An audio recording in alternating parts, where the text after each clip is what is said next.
இன்றைய பேச்சின் தலைப்பு சாவர்கர் மாபெரும் வீழ்ச்சி. நான் சாவர்கரை பற்றி பல முறை எழுதியிருக்கிறேன். ஆனால் அவருடைய வாழ்க்கை முழுவதையும் பற்றி இன்றுதான் முதலாக பேச இருக்கிறேன். சில ஆண்டுகளுக்கு முன்னால் வரை சாவர்கர் அதிகம் கவனிக்கப்படாமல் இருந்தார். ஆனால் பாஜகவின் கை ஓங்க ஓங்க சாவர்கர் மறுமலர்ச்சி பெற்று மறு உருவம் பெற்று இன்று பலரால் பேசப்படுகிறார். ஒரு தரப்பினருக்கு உலகின் மிகப்பெரிய புரட்சி வீரர்களில் ஒருவர் அவர். காந்தி, நேரு, போஸ், பகத்சிங் போன்ற சுதந்திர போராட்ட வீரர்களை விட ஆங்கிலேயரை எதிர்த்ததில் மிக கூர்மையான நிலைப்பாட்டை எடுத்தவர். மறைந்திருந்து கொள்வது, எதிரிகள் எதிர்பாராமல் இருக்கும்போது தாக்குவது போன்ற உயரிய போர் தந்திரங்களின் மூலம் ஆங்கிலேயரை எதிர்கொள்ளலாம் என நினைத்து உழைத்தவர் சாவர்கர். மறு தரப்பினருக்கு அவர் ஒரு கோழை. ஆங்கிலேயரிடம் மன்றாடி மன்னிப்பு கேட்டு காலில் விழுந்து விடுதலை பெற்றவர். முதுகில் குத்தும் கலையில் கைதேர்ந்தவர். இந்துத்துவம் என்ற பூதத்துக்கு கொடுத்தவர், வடிவம் கொடுத்தவர், உயிர் கொடுத்தவர். பல கொலைகாரர்களுக்கு கைகளில் கத்தியை எடுத்து கொடுத்தவர். காந்தியை கொண்டவர்களில் முதற் குற்றவாளியாக அவர்தான் இருந்திருக்க வேண்டும். ஆனால் தந்திரமாக தப்பிவிட்டார். இதில் முதல் தரப்பினர் இந்துத்துவத்தை ஆதரிப்பவர்கள், பாஜகவை ஆதரிப்பவர்கள். இரண்டாம் தரப்பினரில் இன்று பல கட்சிகளை சார்ந்தவர்கள் இருக்கிறார்கள். இரு தரப்பினருக்கும் உண்மையான வரலாறு மீது ஈடுபாடு கிடையாது. சாவர்கரின் உண்மையான வரலாறு என்ன? யார் உண்மையான சாவர்கர்? மிக எளிய முறையில் இவற்றை பற்றி பேசலாம் என்று இருக்கிறேன்.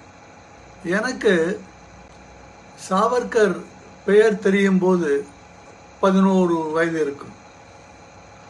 1957 முதல் சுதந்திர போராட்டம் என்று அழைக்கப்பட்ட 1857 எழுச்சியின் நூற்றாண்டு விழா கொண்டாடப்பட்டது.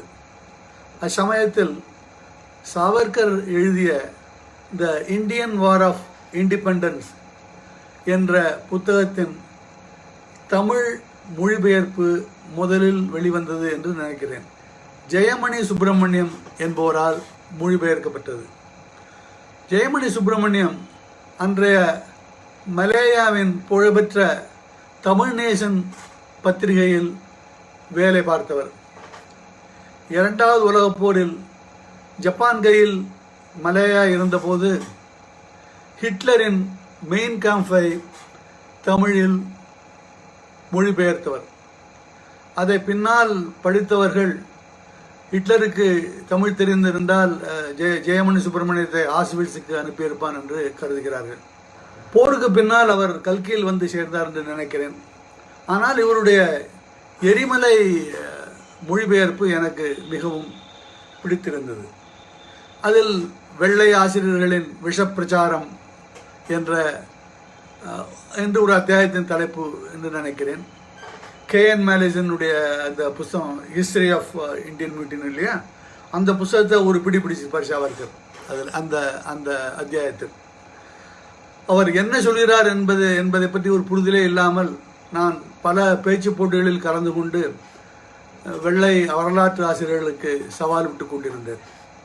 ஆனால் அந்த காலகட்டத்தில் தாத்யா தோப்பே, மௌல்வி அஹ்மத் ஷா, பகதூர் ஷா, நானா சாஹேப், அசிமுல்லா கான், குன்வார் சிங் ஆஃப் ஜெகதீஷ்பூர், எல்லாவற்றிற்கும் மேலாக ஜான்சி ராணி போன்ற ஒவ்வொரு பெயரும் மனதில் நின்று தாண்டவமாடிக் கொண்டிருந்தன.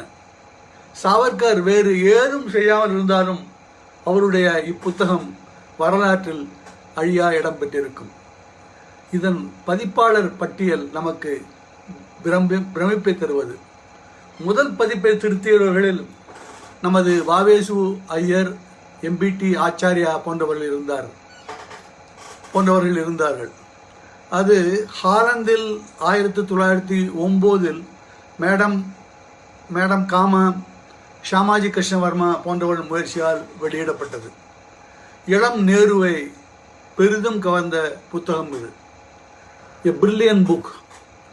I often felt that a new edition of Savarkar's book, more concise and with many oratorical flight left out, would be the ideal corrective to the British propaganda about the events of 1857 என்று நேரு சொல்லியிருக்கிறார்.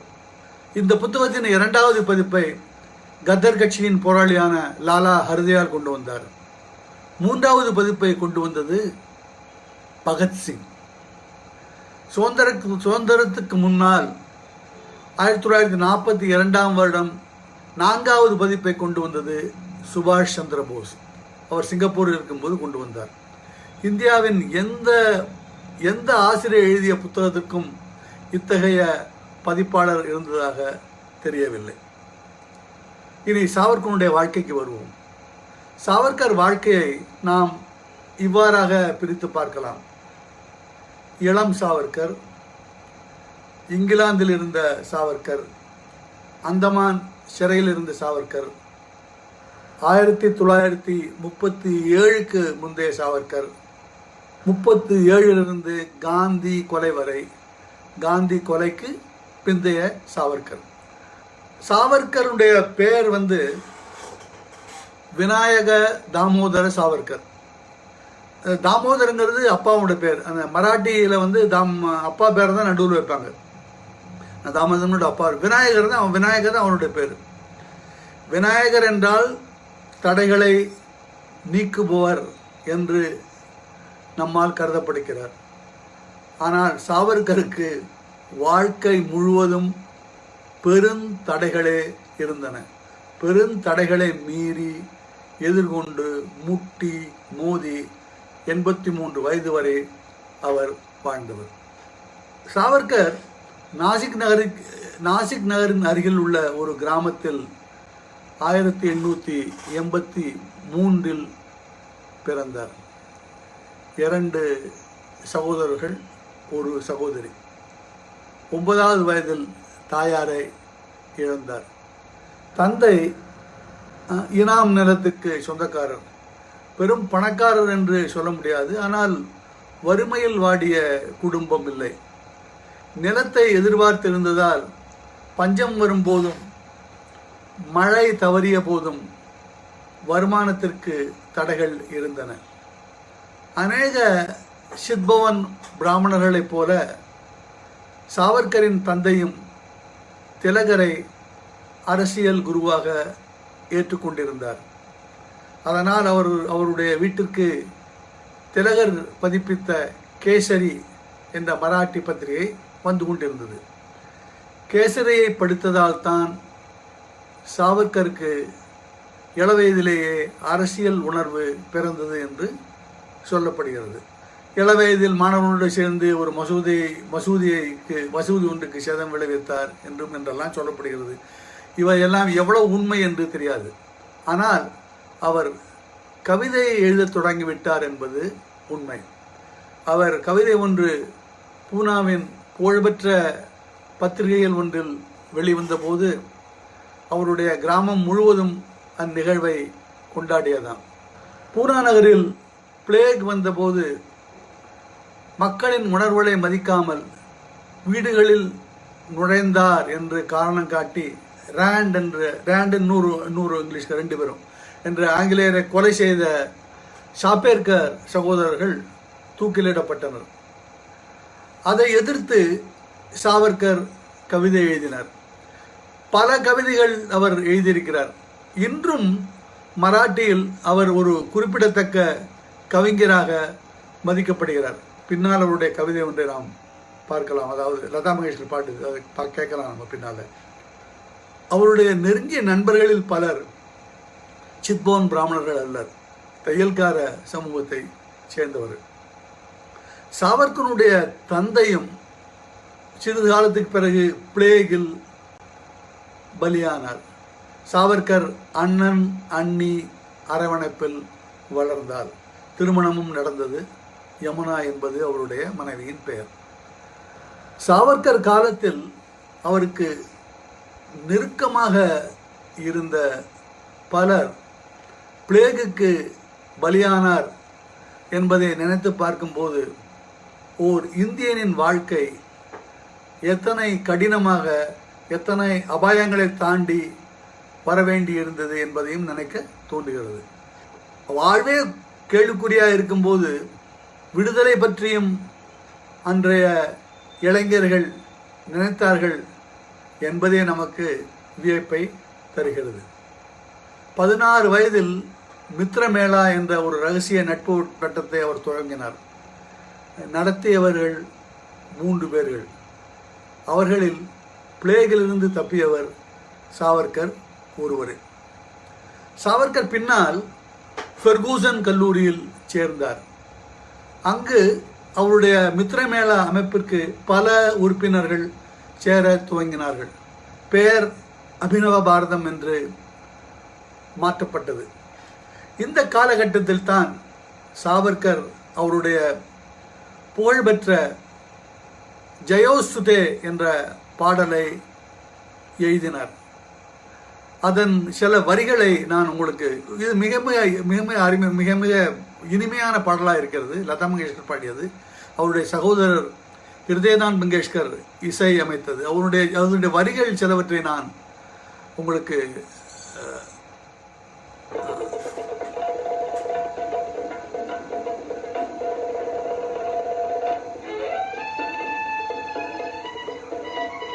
இந்த பாடலை கேளுங்கள்.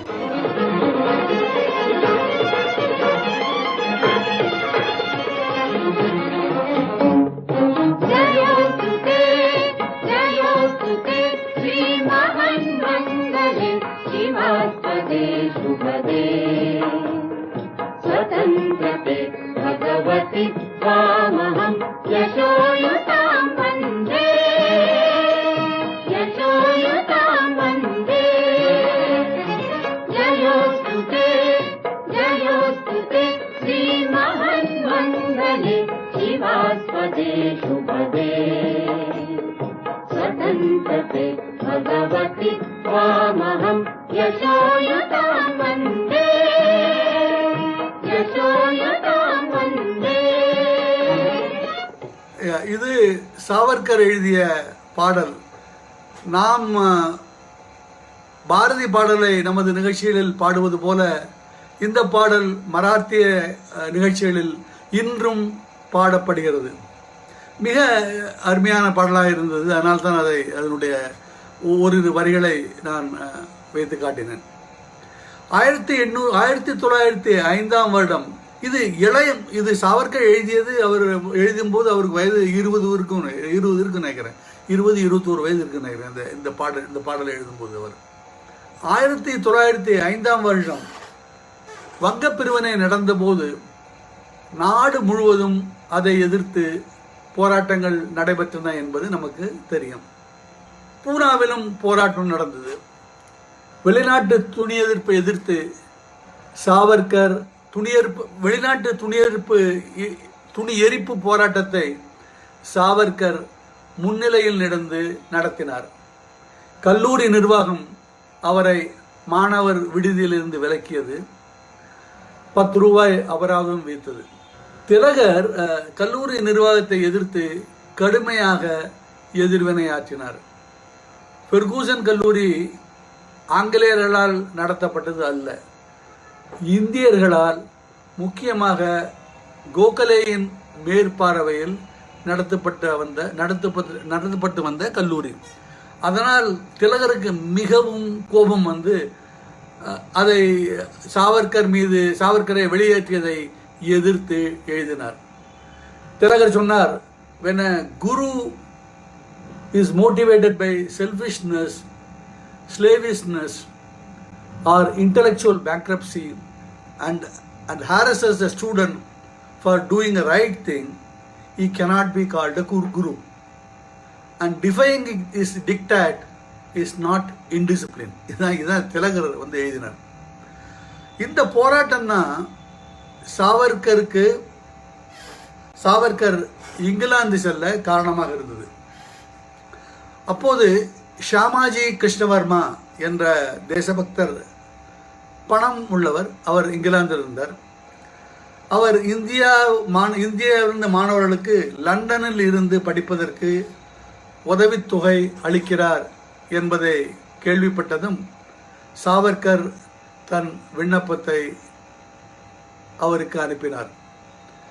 திலகரின் பரிந்துரையோடு அனுப்பப்பட்ட விண்ணப்பம் அது உடனடியாக ஏற்றுக்கொள்ளப்பட்டது.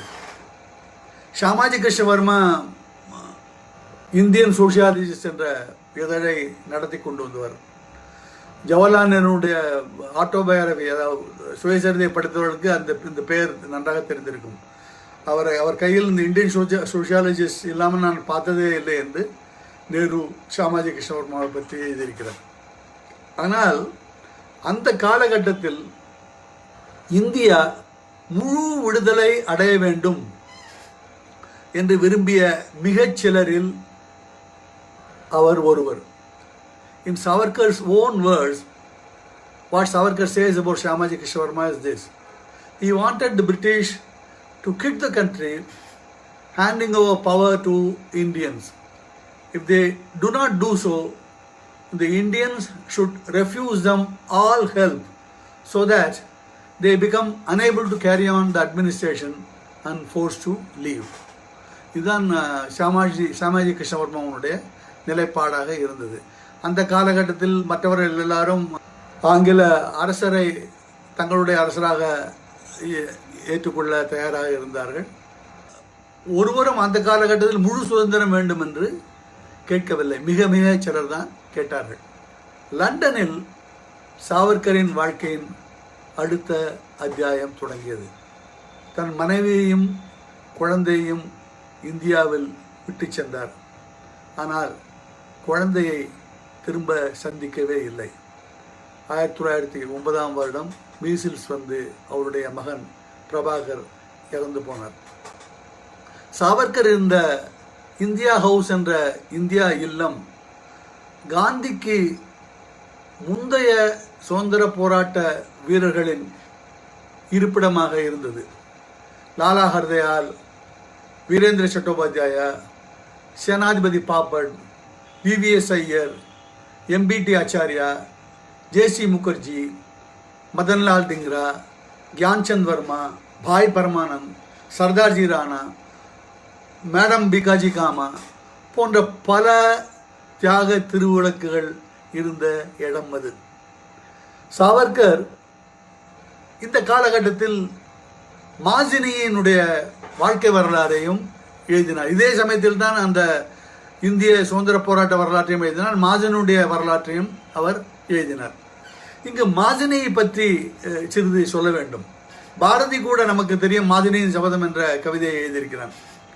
சென்ற நூற்றாண்டு துவக்கத்தில் விடுதலையை விரும்பிய எல்லா இந்திய இளைஞர்களையும் கவர்ந்த ஒரு பெயர் மாசினி. இவர் இத்தாலி நாட்டைச் சேர்ந்தவர். 19ஆம் நூற்றாண்டில் இயங்கியவர். துண்டு துண்டாக பிரிந்திருந்த இத்தாலியை ஒன்றாக சேர்க்க வேண்டும் என்ற எண்ணத்தில் இளைய இத்தாலி என்ற அமைப்பை உருவாக்கியவர்.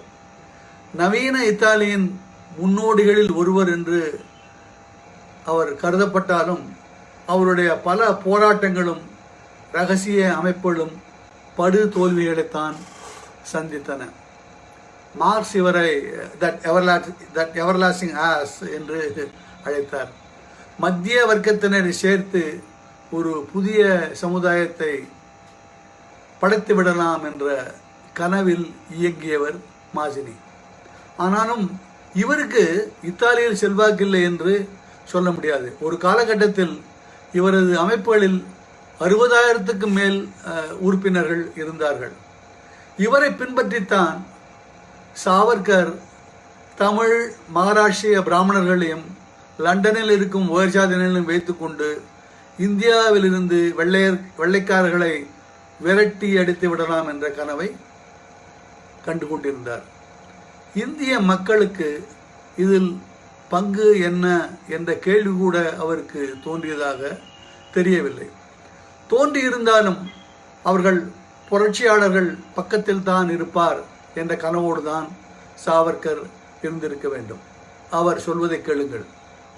இது சாவர்கர் இந்தியன் ஆர்மியை பற்றி சொல்றதை கேளுங்க. வந்து the arms being borne by Indian soldiers under the British command are our arms.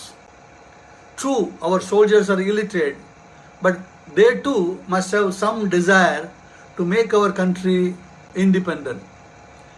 Spread the fire of movement of freedom among them and see how the same soldiers turn against the British with the same arms and ammunition.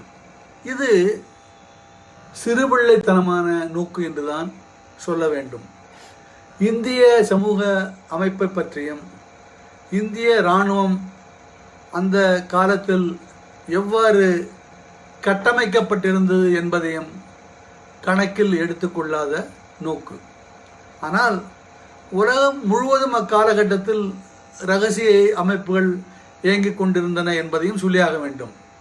தனிநபரை கொலை செய்தால் அது அரசியல் உணர்வையும் விடுதலை விழிப்பையும் ஏற்படுத்தும் என்ற எண்ணம் பல நாடுகளில் இருந்தது. உதாரணமாக லெனினுடைய சகோதரர் ஜார் மன்னரை கொலை செய்ய முயன்று தூக்கிலிடப்பட்டார். லெனினை பற்றி பேசும்போது 1909 நண்பர் ஒருவர் லெனினை இந்தியா இல்லத்திற்கு அழைத்து வந்தார். அவர் சாவர்கரை சந்தித்தார் என்று சொல்லப்படுகிறது. லெனினிடம் என்ன பேசினார் என்பது பற்றிய ஆவணங்கள் இல்லை. ஆனால் 1909 லெனின் ஒரு புரட்சிகரமான இயக்கம் அல்லது கட்சி எவ்வாறு இருக்க வேண்டும் என்பதில் மிக தெளிவாக இருந்தார். அவர் தனிநபர் பயங்கரவாதத்திற்கு மிகப்பெரிய எதிரி. இன்ஃபேக்ட் அவருடைய ரெவல்யூஷனரி அட்வென்ச்சரிசம் என்ற கட்டுரையில் மிக கடுமையாக தனிநபர் பயங்கரவாதத்தை சாடுகிறார். The urge to commit a terrorist act is a passing mood என்று அவர் எழுதுகிறார். சாவர்கர் உண்மையில் அவரோடு புரட்சியை பற்றி விவாதித்திருந்தால் ஒருவேளை கர்சான் வைலி கொலை நடந்திருக்காது, சாவர்கரும் ஜாக்சன் கொலையும் நடந்திருக்காது, சாவர்கரும் அந்தமான் சென்றிருக்க மாட்டார். கர்சான் வைலி கொலைக்கு செல்லும் முன்னால் சாவர்கரின் இன்னொரு பண்பையும் நாம் பேச வேண்டும். இந்த சமயத்தில் அவர் இந்து முஸ்லிம் ஒற்றுமையை பெரிதும் மதித்தார். அவருடைய ஃபர்ஸ்ட் வார் ஆஃப் இண்டிபெண்டன்ஸ் எரிமலை புஸ்தகங்களே அதிலே மிக மிக தெளிவாக இந்து முஸ்லிம் ஒற்றுமையை பற்றி எழுதியிருக்கார். அவர் சொல்றார் India is mother to 300 million children. All of them are our brothers, truthful and motivated, our family, but a small drop in the vast ocean of humanity. Even if it dies out, our line will continue. In spite of success and failure, O motherland, our resolve still remains unbroken. In this raging fire, for the sake of liberation of mother, we burnt ourselves and became immortal. இது சாவர்கர் 1857 புரட்சி வீரர்களை பற்றி சொல்லும்போது அவர் சொல்றாரு. இன்னொரு பேஜில் சொல்றாரு, the beauty of rainbow is not impaired but enhanced by its varied hues. So also Hindustan will appear all the more beautiful across the sky of the future by assimilating all that is best in the Muslim, Parsi, Jewish, Christian and other civilizations. இது சாவர்கர் சொல்றார். இப்படித்தான் சாவர்கர் அந்த காலகட்டத்தில் இருந்தார். 1 June 1909 அன்று India இல்லத்தில் வசித்துக் கொண்டிருந்த Madanlal Dhingra Curzon வைலி என்ற ஆங்கிலேய அதிகாரியை சுட்டுக் கொன்றார். அவருக்கு பின்புலத்தில் சாவர்கர் இருந்தார் என்ற சந்தேகம் போலீஸ் அதிகாரிகளுக்கு இருந்தாலும் வலுவான சான்றுகள் ஏதும் இல்லை. இதே சமயத்தில் இந்தியாவில் மற்றொரு வழக்கில் சாவர்கரின் மூத்த சகோதரரான பாபாரா சாவர்கர் புரட்சி கவிதைகள் எழுதியதற்காக ஆயுள் தண்டனை விதிக்கப்பட்டு அந்தமானுக்கு அனுப்பப்பட்டார். சாவர்கருக்கு முன்னால் அந்தமானுக்கு அனுப்பப்பட்டவர் அவருடைய சகோதரர் என்பதை நாம் மறந்துவிடக்கூடாது. அதுவும் கவிதைகள் எழுதியதற்காக. அதற்கு பழிவாங்குவதற்காக கர்சான் வைலி கொலை செய்யப்பட்டிருக்கலாம் என்ற கோணத்திலும் விசாரணை நடந்தது என்று தெரிய வருகிறது. ஆனால் சான்றுகள் ஏதும் கிடைக்கவில்லை. ஆனால் இந்தியா இல்லம் நிரந்தரமாக மூடப்பட்டது. அதே வருடம் டிசம்பர் 1909 இந்தியாவில் ஒரு சம்பவம் நடந்தது. நாசிக் கலெக்டர் ஜாக்சன் ஆனந்த் கன்ஹரே என்பவரால் சுட்டுக் கொல்லப்பட்டார். இக்கொலையை பற்றி நடந்த விசாரணையின் போது 1908ஆம் ஆண்டு சாவர்கர் இங்கிலாந்திலிருந்து 20 பிரவுனிங் பிஸ்டல்களை சதுர்புஜ் அமீன் என்பவர் மூலம் அனுப்பியிருந்தார் என்பது தெரிய வந்தது. இதே போல இங்கிலாந்திலிருந்து திரும்பிய சஞ்சேரி ராவ் என்ற கோயம்புத்தூர்காரர் அவருடைய பெட்டியிலிருந்து புரட்சி பற்றிய பல ஆவணங்கள் கைப்பற்றப்பட்டன. அவர் எனக்கு சாவர்கர் தான் கொடுத்தார் என்று வாக்குமூலம் அளித்தார். சாவர்கர் அந்த டயத்தில் ஒரு நிமோனியா வந்ததுனால மருத்துவமனையில் இருந்தார். நண்பர்கள் எச்சரிக்கை செய்ததனால் அவர் பாரிஸுக்கு தப்பி சென்று விட்டார். பாரிஸில் பிகாஜி காமா வீட்டில் 2 மாதம் இருந்தார். அங்கே இருப்பார் நினைச்சா திடீர்னு இங்கிலாந்துக்கு திரும்பி வந்தார். பல நண்பர்கள் திரும்பி வருவது முட்டாள்தான் என்று சொன்னாலும் அவர் இங்கிலாந்துக்கு திரும்பி வந்தார். ஏன் வந்தார் என்பதற்கு பல காரணங்கள் சொல்லப்படுகின்றன. அவருக்கு ஒரு ஆங்கில காதலி இருந்தாள் என்ற காரணம் உட்பட. ஆனால் எல்லாம் எனக்கு உதவாக்கரை காரணமாக தான் தெரிகின்றன. ஏன் வந்தார் என்பது இதுவரை பிடிபடவில்லை. திரும்பி வராமல் இருந்தால் அவருடைய வாழ்க்கை மாறி போயிருக்கலாம். இங்கிலாந்தில் வந்தவுடனே அவரை ரயில்வே ஸ்டேஷன்லேருந்தே பிடிச்சிட்டாங்க. அவர் அரசிற்கு எதிராக போர் புரிந்த குற்றம் சாட்டப்பட்டார். ஜாக்சன் கொலைகளுக்கு ஆயுதங்கள் வழங்கியதாக குற்றம் சாட்டப்பட்டார். புரட்சி பேச்சுகளுக்காக குற்றம் சாட்டப்பட்டார்.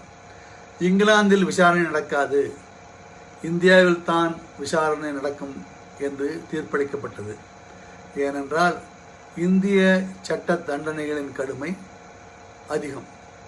சாவர்கரை இந்தியாவுக்கு கொண்டு செல்ல 3 போலீஸ்காரர்கள் இங்கிலாந்திற்கு அனுப்பப்பட்டார்கள். இவருடன் கப்பலில் பயணம் செய்த சாவர்கர் மார்சே துறைமுகத்தில் கழிப்பறை ஜன்னல் துவாரம் வழியாக கடலில் குதித்து நீந்தி கரை சேர்ந்தார். அது எவ்வளோ ஒரு 10 யார்டு இருக்குன்னு சொல்கிறாங்க. அது சில பேர் அவ்வளோ அவர் தாண்டி கரை சேர்ந்தார். ஆனால் கரையில் உடனே பிரெஞ்சு போலீஸ்காரர் பிடிக்கப்பட்டு திரும்ப நம்ம இந்தியாவில் வந்த போலீஸ்காரரும் திரும்ப அவர் ஒப்படைக்கப்பட்டார். அவரை ஒப்படைத்தது சர்வதேச நீதிமுறைகளின்படி சரியா தவறா என்ற விவாதங்கள் நடந்தன. தி ஹேக் நீதிமன்றத்தில் கூட விசாரணை நடந்தது. ஆனால் எதிர்பார்த்தபடி தீர்ப்பு சாவர்கருக்கு எதிராகவே வந்தது. இந்தியாவில் அவர் மீது 2 தனி வழக்குகள் தொடரப்பட்டன. ஒன்று அரசருக்கு எதிராக போர் தொடுத்த வழக்கு போன்ற குற்றங்களுக்காக, மற்றது ஜாக்சன் கொலைக்கு உதவி செய்ததற்காக. 2 வழக்கிலும் இதை விசாரணை செய்தவர்கள் 3 பேர். அதில் ஒருவர் இந்தியர் சந்தாவர்கர் என்ற ஜஸ்டிஸ் சந்தாவர்கர் என்பவர் என்பதை நாம் நினைவில் வைத்துக் கொள்ள வேண்டும். சாவர்கருக்கு தண்டனை வழங்கியவர். 2 வழக்கிலும் 25 ஆண்டு சிறை தண்டனை அந்தமானில் தொடர்ந்து அனுபவிக்க வேண்டும். அதாவது 50 ஆண்டுகள் அவருக்கு தண்டனை விதிக்கப்பட்டது. அவருடைய சொத்துக்கள் அனைத்தும், நிறைய சொத்துல இருந்தது, ஈவன் தட்டுமுட்டு சாமான்கள் கூட பறிமுதல் செய்யப்பட்டன. மனைவி தெருவுக்கு வரும் நிலைமை. சாவர்கர் அந்தமானுக்கு அனுப்பப்பட்டார். கழுத்தில் பட்டை. விடுதலை ஆண்டு 1960 என்ற அறிவிப்பை தாங்கிய பட்டை. சாவர்கர் அந்தமானில் அனுபவித்த கொடுமைகள் சொல்லி மாளாது. அவர் பயந்து போய் மன்னிப்பு கொடுத்தார் என்று பலர் எழுதுகிறார்கள். வரலாற்றை பொறுக்கித்தனமாக அணுகுவோர்தான் இவ்வாறு எழுத முடியும். அதையும் கம்யூனிஸ்டுகளும் சில முற்போக்குவாதிகளும் இப்படி பேசுவது எனக்கு அருவருப்பாக இருக்கிறது. கம்யூனிஸ்ட் கட்சியில் கூட பலர் மன்னிப்பு கொடுத்து வந்திருக்கிறார்கள். ஜீவானந்தம் கொடுத்திருக்கிறார், டாங்கே கொடுத்திருக்கிறார். 1942 போர் முடியும் வரை கம்யூனிஸ்டுகள் ஆங்கிலேயருக்கு முழு ஒத்துழைப்பை வழங்கி இருக்கிறார்கள். இவற்றையெல்லாம் வைத்துக்கொண்டு அவர்கள் கோழைகள், ஆங்கிலேய அடிவர்கள் என்று சொல்லிவிட முடியுமா? சாவர்கரின் சிறைச்சாலை ஆவணங்களை பார்த்தால் அவர் எத்தனை முறை தனிமைச் சிறையில் அடைக்கப்பட்டிருக்கிறார், எத்தனை முறை சங்கிலிகளால் பிணிக்கப்பட்டிருக்கிறார், எத்தனை முறை எண்ணெய் செக்கு ஆட்டியிருக்கிறார், எத்தனை முறை கயிறு திரிக்கும் வேலை செய்ய பணிக்கப்பட்டிருக்கிறார் என்பவை நமக்கு தெரியும். 1910-20 ஆண்டுகளில் அந்தமான் கிட்டத்தட்ட நரகத்துக்கு ஒப்பானது. அதோடு ஒப்பிடும்போது காந்தி, நேரு போன்றவர்கள் இருந்த சிறை தாஜ் ஹோட்டல் என்று கூட சொல்லலாம். இது சாவர்கர் 4 கடிதங்கள் எழுதினார். அதாவது 1913, 14, 17, 20. இதில் 2 அவர் சொல்லுகிறார், என்னை நீங்கள் விடுதலை செய்யாவிட்டால் பரவாயில்லை, மற்றைய அரசியல் கைதிகளை விடுதலை செய்யுங்கள் என்று சொல்லுகிறார். 1 அரசியல் கைதிகளை போல எங்களை நடத்துங்கள், விடுதலை செய்யுங்கள் என்கிறார். அவருடைய முதல் கடிதத்தில் இன்ஃபேக்ட் அவர் என்ன சொல்றாருன்னா, என்னை இந்திய சிறைக்காவது அனுப்புங்கள் என்கிறார், அல்லது அந்தமானில் வசிக்காவது விடுங்கள் என்கிறார். ரத்னகிரியிலிருந்து எழுதிய கடிதத்திலும் என் மனைவியையும் என்னையும் அந்தமானுக்கே அனுப்பிவிடுங்கள், நாங்கள் யாருக்கும் எந்த தொந்தரவும் செய்யாமல் வாழ்ந்து மடிகிறோம் என்று சொல்கிறார். 1919 ஆண்டுகளில் அவருடைய உடல்நிலை கூட மிகவும் மோசமாக இருந்தது. கிட்டத்தட்ட 1 வருடம் அவர் மருத்துவமனையில் இருந்தார் என்று சொல்லப்படுகிறது. சாவர்கர் சிறை செல்லும் போது அவருக்கு வயது 28. இளம் மனைவியை தனியாக விட்டு செல்ல வேண்டிய கட்டாயம்.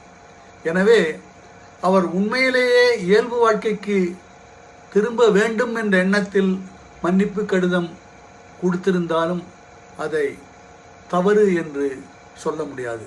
கயவர்கள் மட்டுமே அவ்வாறு சொல்வார்கள். Everybody who are living during Savarkar's time, Gandhi, Nehru, Bose, even Bhagat Singh, they all knew that he gave letters. They didn't, disapprove of it. They all considered it as tactics to come out of the prison. Yeah, there's absolutely nothing wrong. And why should he live in the prison? Why should he die in prison for 60 years? I have absolutely no problem about apology letter at all. Okay. Dange gave an apology letter. Jivanandam gave an apology letter. Bharati gave an apology letter. So we should not take such a narrow-minded view about an apology letter, a clemency letter. It has to be viewed with a sense of proportion. All our leaders, there's only one guy who, even during Savarkar's time, opposed this apology letter. He was Ganesh Shankar Vidyarthi. Ganesh Shankar Vidyarthi, he opposed. Ganesh Shankar Vidyarthi, he is a great patriot who gave his life for Hindu-Muslim unity. In 1931, he was killed in Kanpur while trying to control the riot. He is such a great, he was the author of Pratap. He vehemently opposed Savarkar giving this apology letter even in 1920. He is the only guy, Let me read the reply given by Savarkar at that time. Savarkar gave a reply to him, in fact. I have the reply. Let me read the reply.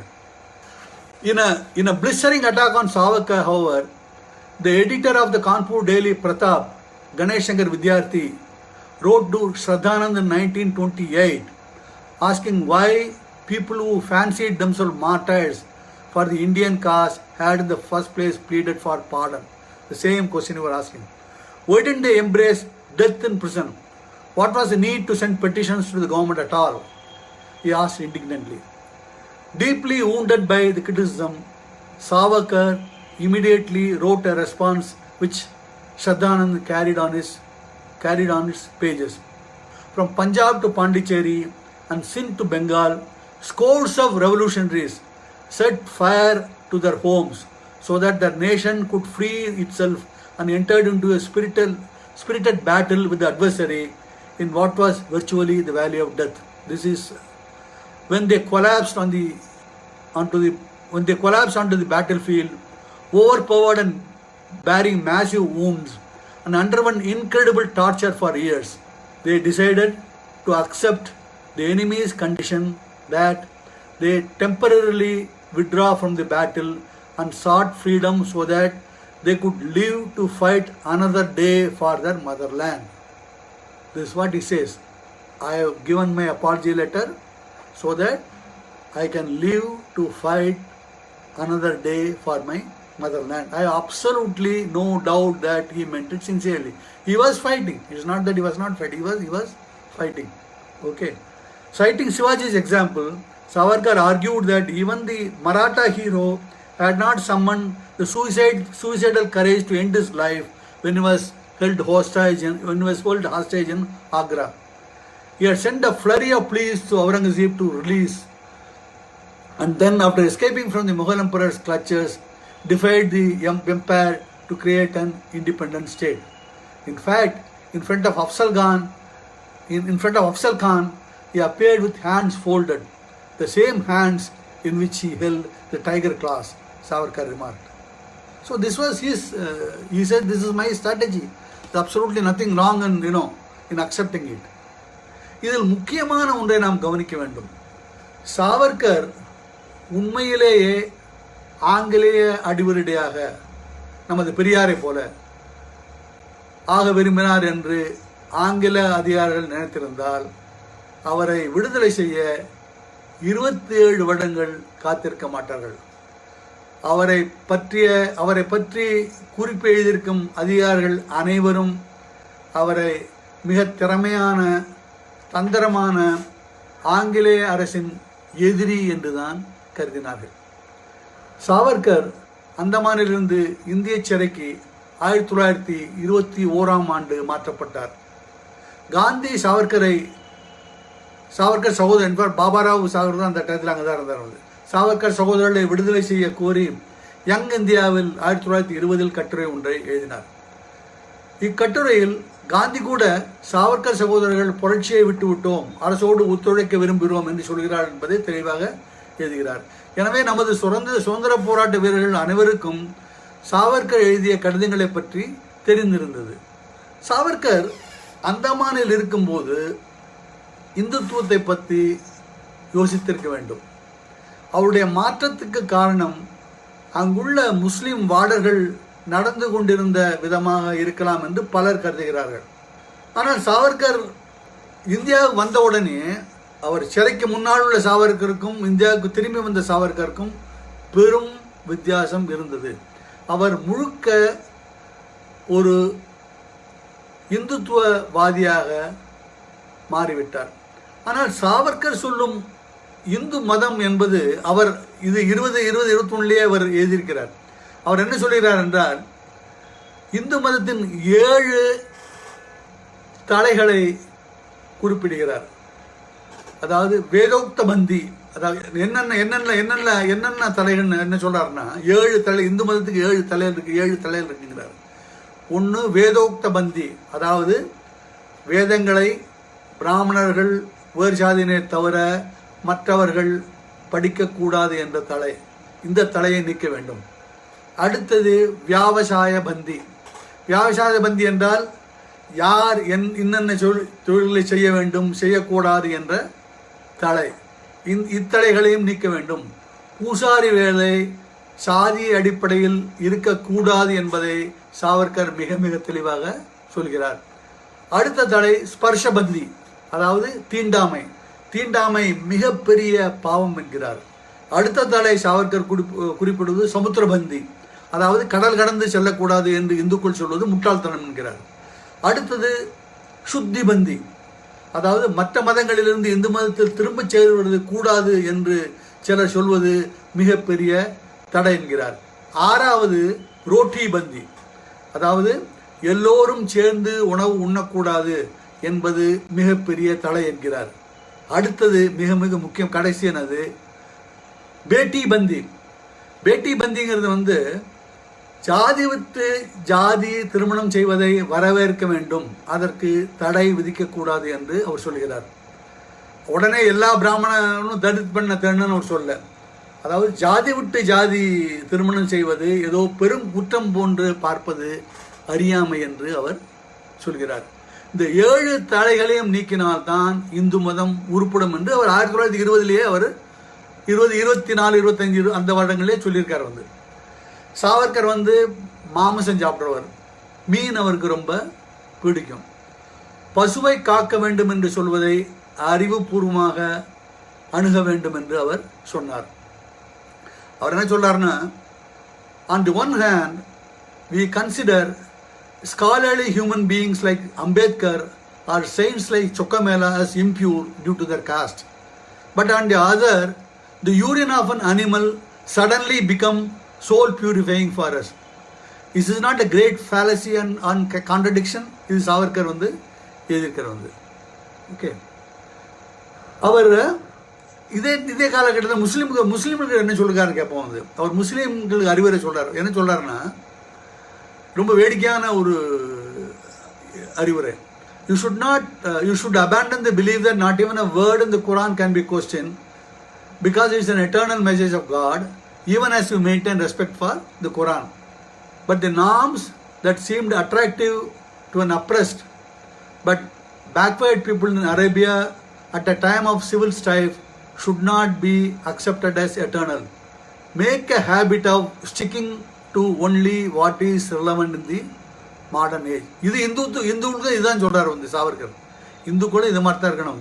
Just as our yajnas, prayers, Vedas, etc. do not harm the Europeans, as too will your Quran, martyrdoms, namaz, etc. make no difference to them. With their advanced weapons, they even tied with the flag of Allah. Indian Muslims should abandon the religious fanatism that has nurtured over 1,000 years and accept modern science. It is through science, modern thoughts and industrialization that we can ensure that every man and woman in India will have a job to do, food to eat, clothes to wear and a happy life to live. இதுல என்ன ஒரு முக்கியமான விஷயம் என்னன்னா, முஸ்லிம்களுக்கு இவர் அறிவுரை கூறினாலும் அவருக்கு அவை கேட்கப்படும் என்ற நம்பிக்கை சுத்தமாக இல்லை. எல்லா முஸ்லிம்களும் பயங்கரவாதிகள், தீவிரவாதிகள் என்றுதான் அவர் நம்பினார். இது 1927 அவர் ஒரு நாடகம் இருக்கார். அந்த நாடகத்தில் ஒரு உரையாடல், அது ரொம்ப சுவாரஸ்யமான உரையாடல். அதில் பங்கேஷ் கான் ஒரு சுபேதார் அவனோட மானலாக தனக்குள்ளே பேசிக்கிறான். அவன் என்ன சொல்றாங்க கேளுங்க.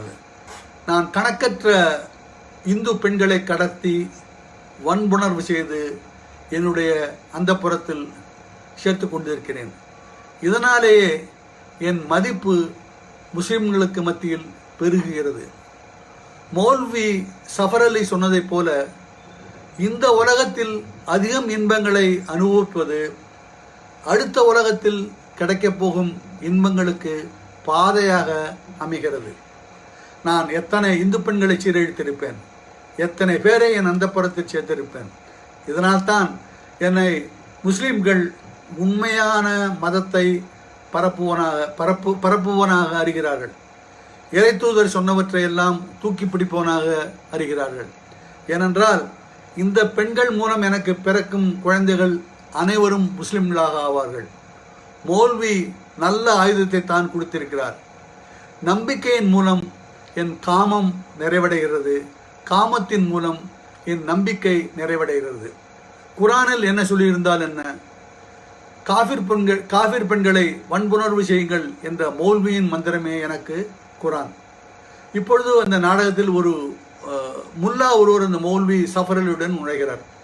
அவர் என்ன சொல்கிறார்? இஸ்லாம் அன்பை போதிக்கிறது, பெண்களை வன்புணர்வு செய்ய சொல்லவில்லை, கத்தியால் மதம் மாற்ற சொல்லவில்லை, அப்படி செய்வது சாத்தானின் வழி, இறைத்தூதரின் வழி அல்ல என்றெல்லாம் சொல்கிறார்.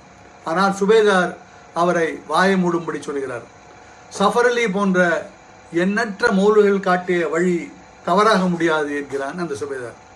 இந்த நாடகத்தில் சாவர்கர் மிக தெளிவாக ஏட்டில் இருக்கும் இஸ்லாமிற்கும் உண்மையாக இந்தியாவில் செயல்படும் இஸ்லாமிற்கும் இடையே பெரும் வித்தியாசம் இருக்கிறது என்கிறார். இது 1900 இது ஜெயிலில் இருக்கும்போதே இது எழுதியிருக்காரு. ஜெயிலிருந்து வெளியில் அந்த ரத்னகிரியில் இருக்கும்போது எழுந்தது இதெல்லாம் 24 சாவர்கர் ஜெயிலிருந்து விடுதலை செய்யப்பட்டார். ஆனால் அடுத்த 13 வருஷம் அவர் ரத்னகிரி மாவட்டத்தில் இருக்க வேண்டிய கட்டாயம். இந்த காலகட்டத்தில் அவரை பல தேசிய தலைவர்கள் சந்தித்தார். காந்தி சந்தித்தார், அப்புறம் போஸ் 40 சந்தித்தார், நிறைய பேர் சந்தித்தாங்க. அவனை காந்தியையும் இஸ்லாமியரை அரவணைத்து கொண்டு செல்ல வேண்டும் என்ற கொள்கையையும் சாவர்கர் கடுமையாக எதிர்த்து வந்தார். அந்த காலகட்டத்தில் அதாவது ரத்னகிரியில் இருக்கும்போது அதெல்லாம் எதிர்த்துன்றதார். மற்ற மதங்களிலிருந்து இந்து மதத்தை சேர்வதை முழுதும் ஆதரித்தார். சுத்தி விழாக்களை ஆதரித்தார். ரத்னகிரி விட்டோபா கோவிலில் தலித்துகள் நுழைவதற்கு அனுமதி இல்லை. அதுவும் விநாயகர் சதுர்த்தி டயத்தில் தலித்துகள் நுழைய முடியல. ஆனால் சாவர்கர் என்ன பண்ணார்னா, அதே கோயில் வளாகத்தில் இன்னொரு சிலையை நிறுவி அதை தலித் ஒருவரால் திறக்க வைத்தார். 31 பதித்த பாவன் கோயில் என்று தனி கோயில் ஒன்றையும் நிறுவி சங்கராச்சாரியர் அழைத்து பிராமணர்கள் செய்து கூட அவருக்கு தலித் ஒருவரால் பாத பூஜை செய்ய வைத்தார். அம்பேத்கரையும் அந்த கோவில் திறப்புழாவுக்கு அழைத்தார்.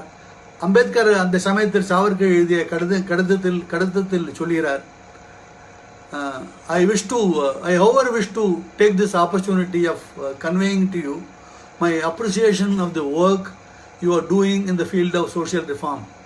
If the untouchables are to be part and parcel of the Hindu society, then it is not enough to remove untouchability. For that matter, you must destroy Chaturvarnya. I am glad you are one of the few you have realized this. இது அம்பேத்கர் சாவர்கருக்கு எழுதியது. சாவர்கர் தலித் பாடகர் ஒரு கோவில் அழைத்து அவரை பஜனை பாடல்களை பாட வைத்து அவர் காலில் சாஷ்டாங்கமாக விழுந்து வணங்கினார். அவர் மனைவியின் காலை தொட்டும் வணங்கினார். இது சாதி இந்துக்களுடைய கோபத்தை மிகவும் தூண்டியது.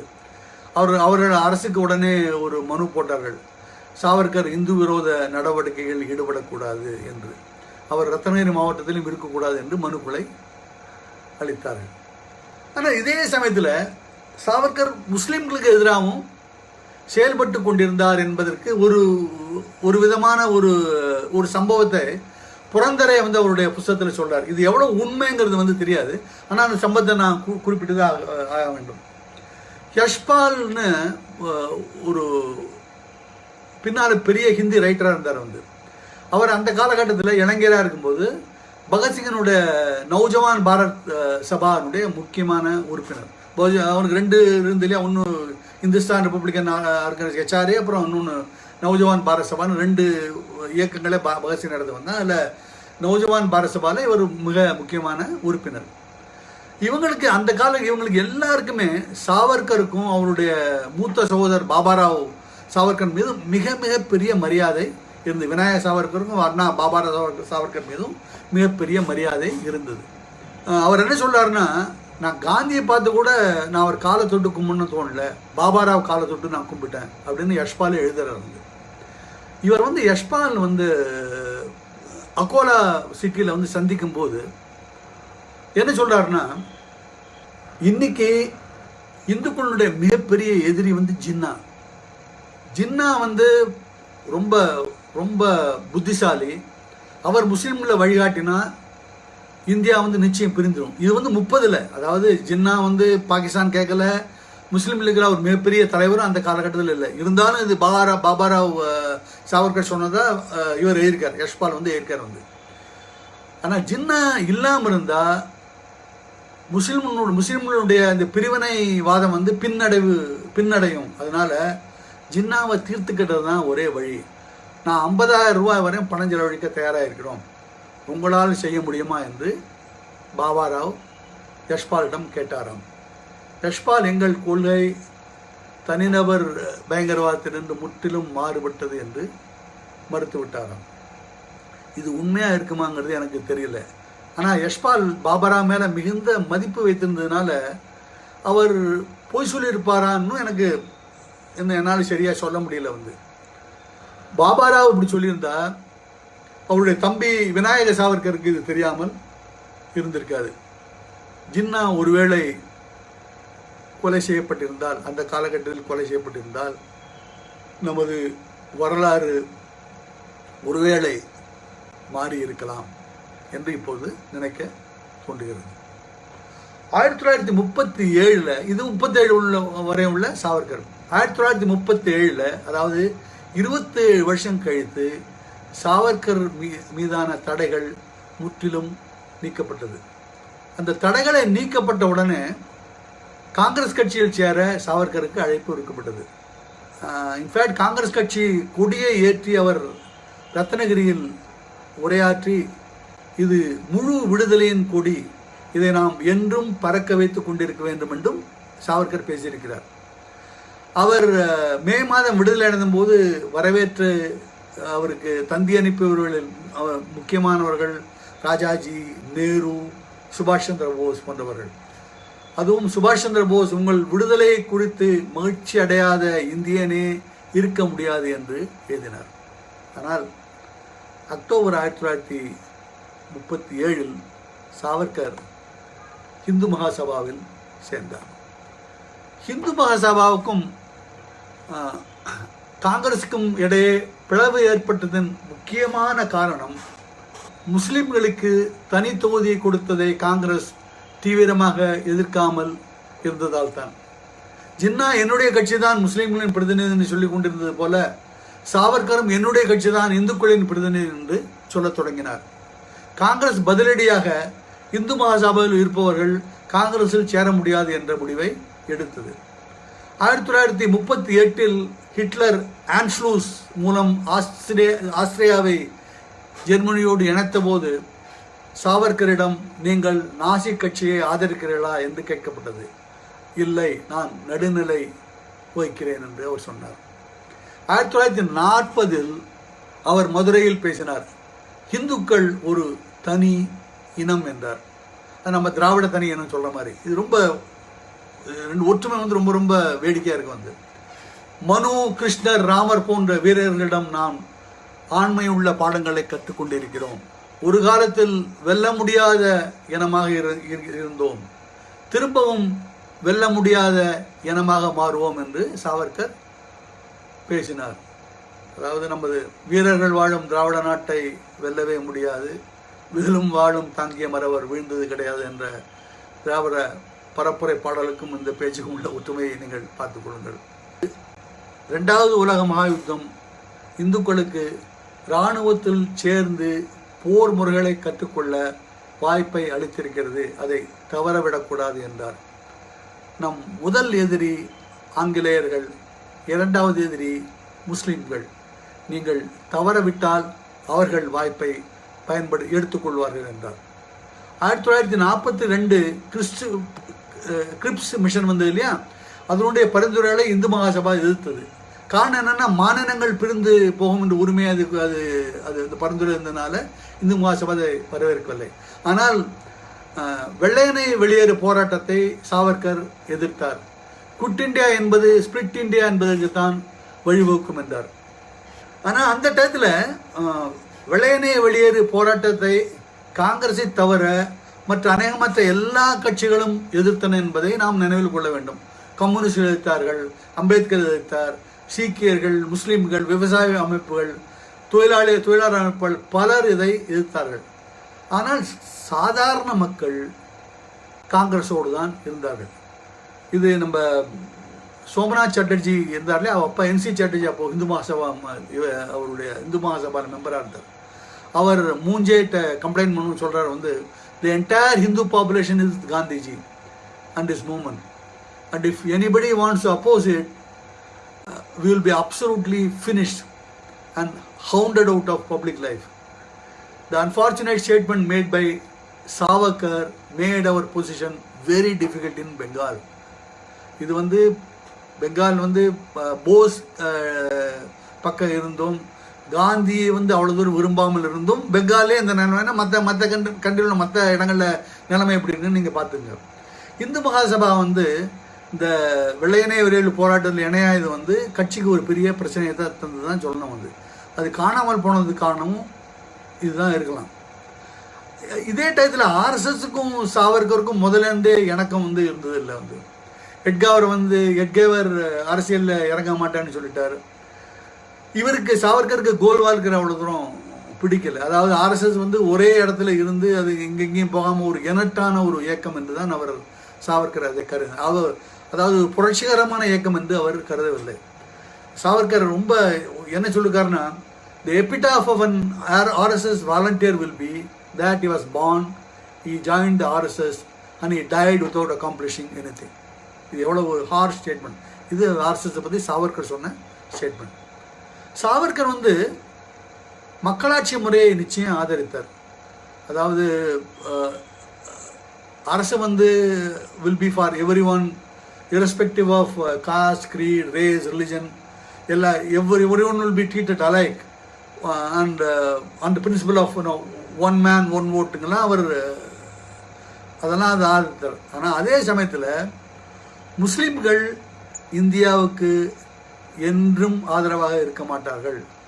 ஏனென்றால் மதவாதம் அவர்கள் இரத்தத்தில் என்றும் ஊறியிருக்கிறது என்பதிலும் அவர் உறுதியாக இருந்தார். பெரியார் பிராமணர்கள் கிரிமினல் பரம்பரை என்பதில் உறுதியாக இருந்தது இல்லையா, அதே போல் அவரும் உறுதியாக இருந்தார்.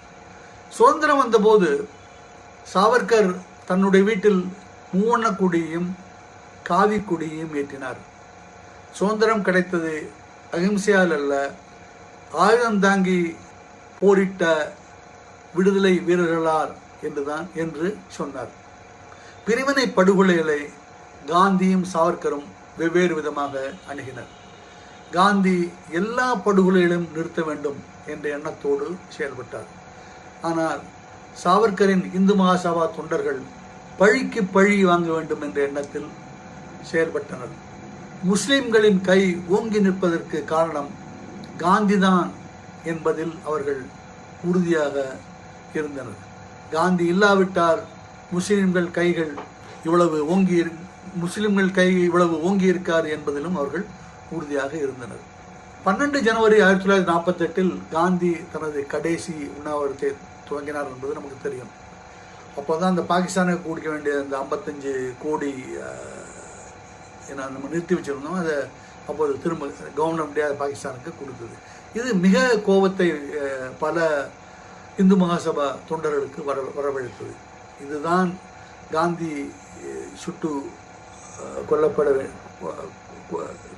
சுட்டுக் கொல்லப்பட்டதற்கு காரணம் என்றும் சொல்லப்படுகிறது. 30 ஜனவரி மாலை காந்தி கோட்சேயால் சுட்டுக் கொல்லப்பட்டார். கோட்சே கைது செய்யப்பட்டதும் பல உண்மைகள் வெளிவரத் துவங்கின. கோட்சே தைனிக் இந்து ராஷ்டிரா என்ற பத்திரிகையை நடத்தி கொண்டிருந்தான். அதன் முகப்பில் சாவர்கர் படம், அந்த பத்திரிகையின் முகப்பில் தினமும் சாவர்கர் படம் வெளிவந்து கொண்டிருந்தது. 19 வயதில் சாவர்கரை பார்த்ததிலிருந்து அவருடைய முழு பக்தனாக அவன் மாறிவிட்டான். இதே போன்று குற்றம் சாட்டப்பட்ட ஆப்தே கர்கரே அவர்களுக்கும் நாயகன் சாவர்கர் தான். 3 பேரும் சித்பவன் பிராமணர்கள். சாவர்கர் கோட்சேக்கு 15,000 ரூபாய்கள் அக்ரானி என்ற பத்திரிகை ஆரம்பித்தது கொடுத்திருந்தார். பின்னால் அரசு ஈட்டுத் தொகையாக 6,000 ரூபாய் கேட்ட போதும் சாவர்கர் தான் உதவி செய்தார். சாவர்கருக்கும் 3 பேருக்கும் கடித போக்குவரத்துகள் பல இருந்தன. காந்தி கொலையுண்ட 5 நாட்களுக்கு பிறகு சாவர்கர் கைது செய்யப்பட்டார். காந்தி கொலையில் சாவர்கரின் பங்கு என்ன? சர்தார் பட்டேலிடம் ஷாம் பிரசாத் முகர்ஜி சாவர்கர் வேண்டுமென்றே வழக்குக்குள் இழுக்கப்படுகிறார் என்ற புகாரை செய்தார். அந்த கடிதத்தில் ஷாம் பிரசாத் முகர்ஜி சொல்கிறார், I have not the least doubt that you will satisfy yourself that nothing is done which may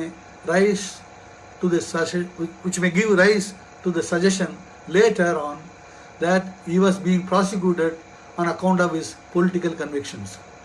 I hope the records will be placed before you before any decision is taken. His sacrifice and suffering in the past have been considerable, and unless there is some positive proof against him, he should not at his age be subjected to a charge of conspiracy to commit murder. இதற்கு பட்டேல் அளித்த பதிலை கேளுங்கள். I told them, which is the policeman, I told them quite clearly that the question of inclusion of Savarkar must be approached purely from a legal and judicial standpoint, and political consideration should not be imported into the matter. I also told them that if they come to the view that Savarkar should be included, the papers should be placed before me before action is taken. இதெல்லாம் சொல்லிட்டு பட்டேலோட கடைசி வரி பாருங்க. This is of course in so far as the question of guilt is concerned from the point of view of law and justice. Morally, however, it is possible that one's conviction may be the other way about. அதாவது சாவர்கர் சட்டப்படி குற்றவாளியாக இல்லாமல் இருக்கலாம், ஆனால் morally Savarkar is responsible for the murder of Gandhi என்பதை பட்டேல் மிக தெளிவாக இந்த கடிதத்தில் குறிப்பிடுகிறார். வழக்கு டெல்லி செங்கோட்டையில் நடந்தது. சாவர்கருக்கு எதிராக கட்டமைக்கப்பட்ட வழக்கின் அச்சாணி படுகே என்பவரின் சாட்சியத்தில் இருந்தது.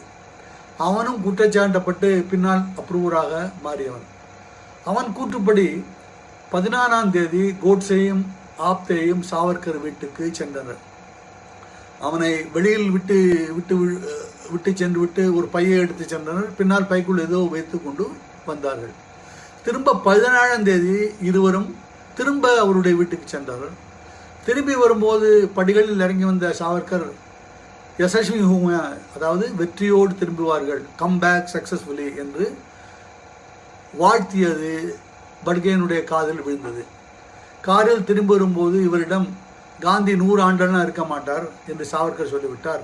நாம் திட்டத்தை முடித்து கொண்டு வெற்றியோடு திரும்பி வருவோம் என்று ஆப்தே சொன்னதாக இந்த சாட்சி சொன்னார். சாவர்கர் எதிராக இன்னும் 2 சாட்சிகள் இருந்தன. பிம்பா என்று ஒரு நடிகை, அவ 14ஆம் தேதி கோட்சேயும் ஆப்தையும் சாவர்கர் வீட்டறையில் ரயில்வே ஸ்டேஷன்லேருந்து இறக்கி விட்டதாக சாட்சியம் அளித்தார். அதாவது ரயிலில் பழக்கப்பட்டு அவள் செல்லும் வழியில் இவங்களும் போகணும்னு சொன்னதுனால அவள் இறக்கி விட்டதா அந்த நடிகை சொன்னார். அதே மாதிரி 17ஆம் தேதி அவள் வாடகை எடுத்த டாக்ஸி டிரைவரும் சாவர்கர் வீட்டுக்கு 2 பேர் சென்றார், நான் வெளியில் நின்னேன்னு சாட்சி சொன்னாங்க. சாவர்கருடைய காரியதர்சி தாம்லே அவரும் கோட்சேயும் ஆப்தேயும் சாவர்கரை ஜனவரி மிடில் பார்த்தாங்க அப்படின்னு சாட்சியம் சொன்னார். சாவர்கருடைய காப்பாளரான கசர்னு கசர் தான் நினைக்கிறேன், கசர் அவனும் சந்தித்தார்கள். 23, 24 திரும்ப சந்தித்தார்கள். அது மாதிரி விஷ்ணு கர்கரையும் மதன்லால் பவாம் அவரும் சந்தித்தார்கள் என்றெல்லாம் சாட்சியம் சொன்னார்கள். ஆனால் இந்த சாட்சியங்கள் அனைத்தும் சாவர்கருக்கும் கொலைக்கும் சம்பந்தம் இருந்தது என்பதை நிறுவுவதற்கு உதவவில்லை. சாவர்கரை பார்த்தனால அவர் தான் கொலை செய்ய சொன்னாருங்கிறது நிறுவப்பட முடியவில்லை. கொலை செய்தவர்கள் யாரும் சாவர்கர் தூண்டுதலில் கொலை செய்தோம் என்று சொல்லவில்லை. சாவர்கரால் இவர்கள் சாட்சியங்களில் எந்த வலுவும் இல்லை என்பதை மிக எளிதாக நிறுவ முடிந்தது. அதனால அவரை ஜெயிலிருந்து they released him. He was of course in prison for more than 1 year. இப்போ இதுக்கப்புறம் சாவர்கர் ஒரு முஸ்லீம்களை எப்படி அணுகிறார் என்பதை நம்ம இப்போ பார்க்கணும். இந்த டயத்தில் வந்து அவர் அப்போது 47 இந்த டயத்துலாம் வந்து மிக மிக வன்மையான இஸ்லாமிய எதிரியாக, இஸ்லாமை கிட்டத்தட்ட அவதூறு செய்யக்கூடியவராக அவர் மாறிவிட்டார். அவர் என்ன சொல்றாரு பாருங்க. வந்து suppose from the earlier Muslim invasions of India, the Hindus also whenever they were victors on the battlefields had decided to pay the Muslim fair sex the same coin, or punish them in some other ways, that is by conversion even with force, and absorb them in their fold, then with this horrible apprehension at their heart, they would have desired from their evil designs against any Hindu lady. அதாவது முஸ்லிம் பெண்களை இந்துக்கள் வன்புணர்வு செய்திருந்தால், அவர்களை மதம் மாற்றியிருந்தால், இந்து பெண்களை வன்புணர்வு செய்ய, மதம் மாற்ற முஸ்லிம்கள் தயங்கி இருப்பார்கள் என்கிறார். இதே போன்று an effective way of liquidating the Muslim religious authority could easily have been availed by the Hindus of those times if they had but done what the Muslims had been doing in their hundreds of offensives against Hindu states. The Muslims went on slaughtering wholesale the Hindu population. Similarly, whenever the Hindus gained the upper hand, they could have retaliated by massacring Muslim population and making the region Muslim-less, divide of Muslims, the height of the religion. அதாவது முஸ்லிம்களையும் கொத்து கொத்தாக முஸ்லிம்கள் இந்துக்களை கொலை செய்தது போல் செய்திருக்க வேண்டும் என்று சொல்கிறார். இன்னொரு this crowning passage, this is Savarkar's law of nature. அவர் என்ன சொல்றாரு? The same law of nature is instinctively obeyed by the animal world. If in the cattle herds the number of oxen grows in excess of cows, the herds do not grow numerically in a rapid manner. But on the other hand, the number of animals in the herds with the excess of cows over the oxen grows in mathematical progression. The same is true of man, for at the core, man is essentially an animal. Even in the prehistoric times, the so-called wild tribes of the forest dwellers knew this law quite well. அதாவது அப்போவே அந்த சட்டம் தெரியும், இப்போவும் தெரியணுங்கிறார் வந்து. The African wild tribes today kill only the males among their enemies whenever there are tribal wars, but not the females, who are eventually distributed by the victor tribes among themselves. To obtain from them future progeny, to increase their numbers, is considered by these tribes to be their sacred duty. அதாவது சமூகத்தில் பெண்கள் அதிகம் இருக்க வேண்டும், ஆண்களின் மத்தியில் பகிர்ந்து கொள்வதற்காக என்பதை சாவர்கர் தெளிவாக சொல்கிறார். சாவர்கர் சுதந்திரத்துக்கு பிறகு 18 ஆண்டுகள் இருந்தார். உடல்நலம் முழுவதும் குன்றிய போது இறக்க வேண்டும் என்று தீர்மானித்தார். பிப்ரவரி 3, 1966 ஆண்டு உணவு உண்பதை முற்றிலும் நிறுத்திவிட்டார். சிறிது தண்ணீர் மட்டும் குடித்து வந்தார். 23 நாட்கள் பட்டினி கிடந்தார். 26ஆம் தேதி மரணமடைந்தார். மரணமடைந்த போது எந்த சடங்குகளும் இல்லாமல், வேத மந்திரம் வழங்கினாங்க சொல்றாங்க வந்து, எந்த சடங்குகளும் இல்லாமல் அவர் எரியூட்டப்பட்டார். சாவர்கர் இறந்தபோது இந்திரா காந்தி மிக சரியாக a byword for daring and patriotism என்று புகழ்ந்தார். மிஸ்கைடட் என்பது வேற விஷயம் வந்து, ஆனால் he was a patriot. சாவர்கரை கம்யூனிஸ்டுகள் அவதூறு செய்ய துவங்கியது சமீப காலமாக தான். லெனினை முன்னாலே சொன்னேன், லெனினை இந்திய இல்லத்துக்கு அழைத்து கொண்டு வந்தவர் கை ஆல்ஃபர்ட் என்ற ஒரு ஆனார்கிஸ்ட் கம்யூனிஸ்ட். சாவர்கருடைய தோழரான எம்பிடி ஆச்சாரியா, வீரேந்திரநாத் சட்டோபாத்தியாயெல்லாம் பின்னால் கம்யூனிஸ்ட் ஆனாங்க வந்து. இந்தியாவினுடைய மிகப்பெரிய கம்யூனிஸ்டாக அறியப்படும் MN ராய் வந்து சாவர்கரை ஏறத்தாழ வழிபட்டார் என்றே சொல்லலாம். he called my inspiration, my hero. In fact அவருடைய சாவர்கரை பார்க்க போகும்போது அவர் வந்து ட்ரெடிஷ்னல் பெங்காலி ட்ரெஸ்ஸை மாற்றிட்டு அவர் எப்போதும் கோட் சூட்டில் இருப்பார். ஆனால் சாவர்கரை பார்க்கும்போது மரியாதை இருக்கான்னு சொல்லிட்டு பெங்காலி ட்ரெஸ் மாற்றிட்டு போனாராம் வந்து. அவர் சாவர்கரை பார்க்க போகும்போது அவர் காலை தொட்டு நிச்சயம் அவர் கும்பிட்டுருப்பாருன்னு அவருடைய பயோகிராஃபர் சொல்கிறார், வாடியா சொல்கிறார் வந்து. இஎம்எஸ் தன்னுடைய சுதந்திர போராட்ட வரலாற்றில் வந்து சாவர்கரை பற்றி மிக புகழ்ந்து தான் பேசுகிறார். டாங்கே சாவர்கர் இறந்தபோது one of the greatest anti imperialist revolutionaries என்று தான் சொன்னார். பார்லிமெண்ட்டுக்கு அவருக்கு புகழஞ்சலி செய்ய வேண்டும் என்ற தீர்மானத்தை கொண்டு வந்தவர் கிரண் முகர்ஜி. எனவே அந்த காலத்து கம்யூனிஸ்டுகளுக்கு ஒரு அப்ஜெக்டிவிட்டி இருந்து சாவர்கரை எப்படி பார்க்க வேண்டும் என்ற ஒரு அப்ஜெக்டிவிட்டி இருந்தது. இந்த காலத்து கம்யூனிஸ்டுகள் வந்து அந்த அப்ஜெக்டிவிட்டியை இழந்து விட்டார்கள் என்று தான் சொல்ல வேண்டும். கடைசி வரையில் சாவர்கருக்கு இந்துத்துவ கனவு இருந்தது. இன்றில்லாவிட்டால் நாளை நிறைவேறும் என்று அவர் தொடர்ந்து சொல்லிக் கொண்டிருந்தார். அவர் சொல்கிறார், ஓ இந்துக்களே, நீங்கள் இந்தியா புகழ்மிக்க ஒளிமயமான இந்து நாடாக இருக்க வேண்டும் என்று நினைத்தால் அது இந்து கொடியின் கீழ் பறக்க வேண்டும் என்ற எண்ணத்தோடு உழைக்க வேண்டும். இந்தியா இந்து நாடாக மாறுவது நிச்சயம் நடக்கும், இன்றில்லாவிட்டால் நாளைக்கு. இது என் கனவு. என் கனவு நிறைவேறாத வரை நான் பகல் கனவு கண்டு கொண்டிருப்பவனாக மதிக்கப்படுவேன். நிறைவேறும் போது நான் தீர்க்கதரிசியாக மதிக்கப்படுவேன். இது சாவர்கர் சொன்னது.